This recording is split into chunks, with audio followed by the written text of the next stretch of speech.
So that's going to be 2n plus 1, where n is an element of the integers. Okay, so we have to make sure that we're defining our new variable. Just like a computer program, anytime we introduce a new variable, we have to define that variable. Okay, well, let me rephrase that. If you want full credit for that, you want to define your variable. Okay, so this is my closure, and we are done.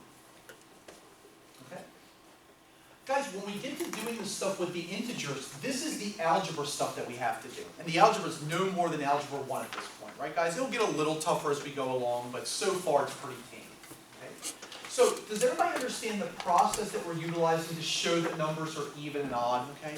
Go ahead, Ryan. Are there more rules than just... There are, and for right now we're just dealing with integers. Eventually we'll get to rational, divisibility, floor and ceiling, irrational. So for integers, is it just these? For right now, yes sir. Okay, and that's all the ones that we need to know for our class. Okay? Go ahead. Can you explain what we're doing from the last line to the line ready for the last line? Yeah, going through the Well, since these are all integers, okay, so this is multiplication, right? right? This is multiplication, and these are addition. Remember, multiplication and addition are closed. So it just means that when you add and multiply integers together, you get a new integer. Now we don't know what that integer is, so we just call it n. Okay. And we're just defining n to be an integer, okay? So Okay, it's I just see. some arbitrary value that we don't know what it is, okay? But it exists, okay, under closure. What's the thing you wrote at the end, middle? GCF. Oh, GCF. Yes, sir. Greatest common factor. Sorry about that. Okay. Then why would you even need to factor out the 2? To get Well, remember, the definition of odd is twice an integer plus 1. Okay, so just to write it in the form of 2n plus 1 or 2k plus 1. Okay, and I know that you guys probably know that 3y plus 4x plus 3 is going to be an integer, but we want to show everybody that it is no matter what. Okay, does that make sense? Okay, good question. Thank you. Okay, other questions? Bless you. All right, other questions, guys? Okay, so we know how to do the algebra stuff, okay, and we understand our definitions, okay, so now comes the fun part, okay? Now we actually have to prove some stuff, okay? Some of these are going to be fairly easy, some of them are going to be more difficult. And what I want to do is I want to show you guys the process for a direct proof, okay? There's going to be some things that are consistent no matter what direct proof we're doing, and then the middle parts are going to change a little bit because that's the algebra stuff. Okay, so here's the 3 steps that I think of. Okay, first you have to define your variables. Okay, sometimes there's going to be 1 variable, sometimes there could be up to 7 variables. Okay, just like a computer program, you define your variables. Okay, then you're going to use algebraic manipulatives and your definitions to try to verify or try to prove the statement. And then when I say close it out, what we always say is by definition of whatever we've just shown that the proof is true. Okay, so the first part and the third parts are usually the parts that stay static. It's going to be that middle part that's going to change because that's the algebra parts.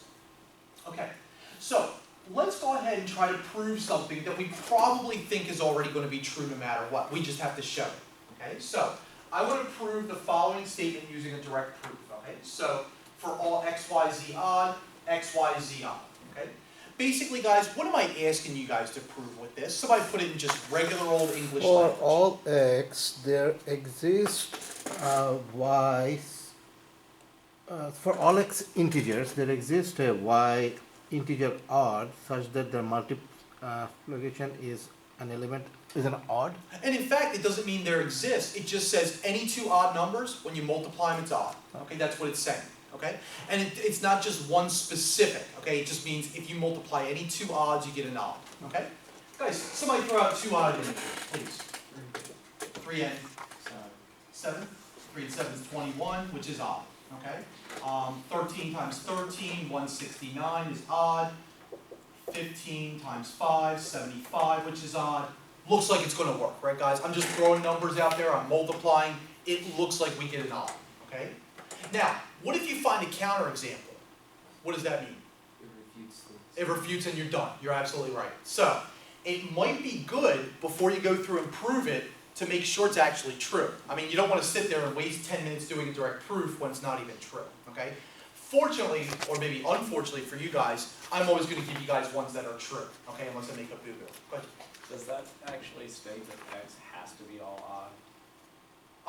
It says for any X and Y, so yeah, for any X variable or for any Okay, Y. for any X and Y. Correct, so for any X and Y in the odd integers, right, so the X is part of that, is an element of, okay? That was your question, right, just the syntax stuff, okay, yeah, that's a good question. Alright, so let's prove this, okay? First thing I need to do is I need to define some variables, okay? Guys, how many variables do you think we need? 2. 2, an X and a Y, okay? So let's start like this, okay? So I'm gonna say for part 1, okay, so this is part 1. I'm gonna let X and Y be elements of Z odd. Okay? So I'm defining them, okay? So if you don't do that, if you don't say let them be parts of the, if you don't say that, then unfortunately, technically the whole thing's wrong. Okay, so you have to define that. And I'm going to put this in brackets, okay, such that X and Y are arbitrary but particular.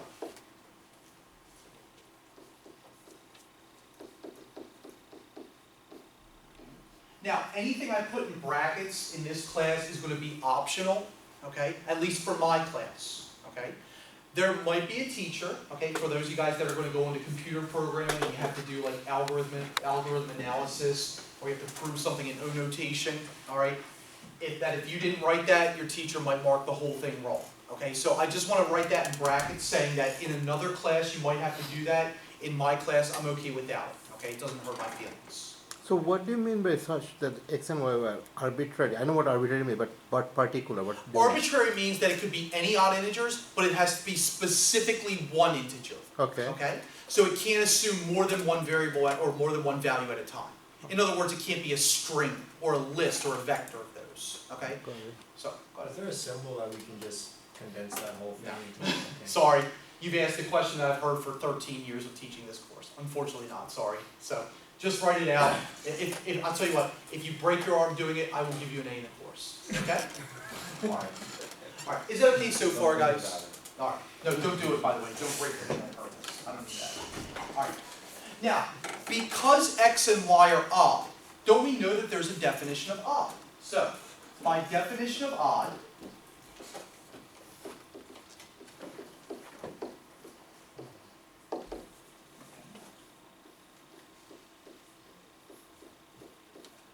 what do we know about X and what can we say about Y? So if X is odd, what does that mean that X has to be equal to? 2n plus 1. 2n plus 1, right guys? Nice. So by the very definition of odd, X is equal to 2n plus 1, or n is in what domain? Integers, right? If we don't say it's an integer, that means n could be a vector space, n could be dodecahedron, it could be whatever it wants, okay? But now that we define it as an integer, it has to be much better behaved. Now, what do we know about y? What's the definition of odd for y? Same thing. 2n. Not the exact same thing, but But 2m. 2m plus 1. Because what if we use the same variable? Doesn't that imply that x and y have to be the exact same? Okay, and we don't want to imply that. So we could use 2m plus 1, we could use 2k plus 1, 2 theta, 2 beta, 2 zeta, whatever you want. Okay? I'll just use m and n. Would the M pretty much cover the particular part of Yeah. the fragment? Yep, that's exactly right. So this is an arbitrary but particular, and this is an arbitrary but particular. Okay? We don't have to write arbitrary but particular every time because it's covered in the x and y definition. So if they were both N, then they both, one of them would be particular? Or would they Well, still actually, if they were both n, that means they're both the same integers. And we're only proving that if you multiply the same odd integer together, that it's going to be odd. We wanted to prove it for any odd integers. Okay? Okay. Just quickly, can it be both an even and odd integer? No. Well, because I see it says n is an integer, but does it have to be, it can be odd or even? M and N can be. Oh, M and You N have can to be. add the one, and it makes But then it you add the 1 and it makes it. So like let's say n was 3. 2 Right. times 3 plus 1 is 7. Yeah. Let's say n was 4. 2 times 4 is 8. 8 plus 1 is 9. Right. This is the very Yeah. definition of odd. So it doesn't matter. I'm just piecing through. No, that's okay. You're allowed to piece things together. Okay. Guys, that's part 1 of the proof. Okay. If you do that on the exam and it's worth 10 points, that's 3 out of the 10 points. Okay. Now this is where we're going to get the majority of our points. Okay. we're going to use algebraic manipulatives and definitions to prove the statement. Okay, so this is part 2, if you will. Okay, what I need to do is I need to substitute back into xy. Okay, so by substitution, xy is equal to what? What can we say about xy? Not yet. I mean, that is true. 2m plus 1 times 2m plus Right. Because remember, if you just say it's going to be an integer, we don't know if it's odd or even, right? And don't we want to prove that it's going to be an odd integer? Okay, so we're going to substitute the very definitions that we just implemented. Good done. So 2n plus 1 times 2m plus 1. Okay. Everybody can see that, right, guys? We just defined x and y to be 2n and 2m plus 1, respectively. Okay. Now, this is what we just did. We had to show that this is going to be an odd integer. Okay. So, how do you guys think we might go about trying to show that this might be an odd integer? Foil it? Yeah, foil it out. We don't like foiling, we like factoring better, but this is a case where we have to foil it. So, let's multiply this out. By multiplication, 2n times 2n is 4mn. 2n plus 1 is 2n. 2m times 1 is 2m. And then 1 times 1 is usually 1. Okay? We can say that that's true by multiplication, right guys? We just did the polynomial multiplication. So we can say this is by, now not by closure, but just by multiplication. So, does that make sense to everybody, guys? Just like Algebra 1 stuff, not a big deal. Okay. Now we need to show that this is odd. Suggestions, right? Factor out the 2. Yeah, isn't there a 2 in those first 3 terms? It actually looks very similar to a problem that we did earlier today. So, I like that suggestion. Let's factor out a greatest common factor of 2. If we factor out a 2 from just the first 3 terms, can't do it from the last term because it doesn't contain a 2, that would be 2mn plus n plus m plus 1. Quantity. We're going to close the quantity there. Okay. That's just a regular old GCF. Okay, nobody doubts that. I'll try to make GCF look like GCF this time. Okay. And guys, what do we know about all that garbage in parentheses? That becomes n. It's an integer, right guys? Now we have to be careful. We can't call it n, can we? No, we have k. to call it something different, like k or w or zeta or theta or gamma or whatever you want. But by closure, this is going to be equal to, I just like k, so we'll use 2k plus 1, where k is an integer. Okay. And that's by closure. All right. Now, check out what we've done thus far, guys. Okay. We've done step 1 where we defined the variables. Okay, we just used the very definitions and we implemented those definitions. Then we went through and we just did the algebra. Okay, whenever you guys do these types of problems, substitution is almost always the first step of the algebra part. You're basically plugging back into what you're trying to prove, and then from there you just go through and do your algebra until you get to the form of even, until you get to the form of odd. Okay, does that make sense, guys? Any questions? Go ahead. So the close would just be your step 3. Yeah. Closing out the proof. Step 4 technically, because it's 1, 2, Well, I 3, mean, 4. just general steps. Oh, no. Okay, I'll show you the last part. So this is the last part right here. Okay, so I see what you're saying. Sorry about that, Greg. Okay, everybody good with that so far though, guys? Okay, last part is, guys, isn't this the very definition of odd right here? Yes. So xy is equal to 2k plus 1, and it is odd by the very definition of odd. Okay, so we could say, thus by above, not def from above, but thus by above, xy is equal to 2k plus 1 and is odd by the definition of odd. And is odd by definition of odd. I just ran out. Okay. All right. So, Now, unfortunately, that's a lot tougher than finding out the output from a circuit, right, guys? It takes a lot more time. And that's why traditionally students don't do as well in this section, just because it takes a lot more time to do than some of the initial problems. Okay? All right. So when I ask you guys to do a direct proof, okay, this is what I'm looking for. I'm looking for these 3 steps, justification for all the steps as well. Okay? And then just some sort of statement that says, oh, okay, I can look and I can close that out and just saying that I've used the very definitions to prove this. Okay? So, does this make sense, guys? Any questions about what a direct proof is? Now, I know most of you guys haven't done a direct proof before, so it might look like it's a little confusing initially, okay? Guys, we're going to be doing this over and over and over again, whether you like it or not. Okay, so this is what it is. Okay, so questions. All right, so of course the best thing to do in math is once you do one, you just beat it up over and over and over again.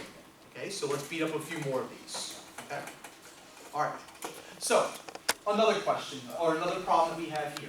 Okay? For all x in z even, x to the 4th is even. Okay? So basically what I'm saying is if you give me an even number and I raise it to the 4th power, I get an even number out of that, right guys? Like for instance, and don't write this down, but 2 to the 4th, 16 is even, right guys? 4 to the 4th is 256, which is even as well. Even 0 to the 4th, which is 0, is even as well, okay? And then I'm not going to do 6 to the 4th because I just don't know what it is. I got a question. Yes, sir. If 0 to the 4th is even, Yeah. then is 0 to the 3rd is odd? 0 to the 3rd is still even, okay? How? Well, 0 cubed is 0, Uh-huh. which is 2 times 0, the definition of even, right? Now, just because this number's odd, that doesn't mean the output's odd. Like, for example, let's say I did 4 to the 3rd. 4 to the 3rd is 64, right? Huh. So if I raise an even number to an odd power, it's still even, okay? I'm just proving it for the 4th power. That's all I'm proving it for. Not for every even or odd power. So I don't want you to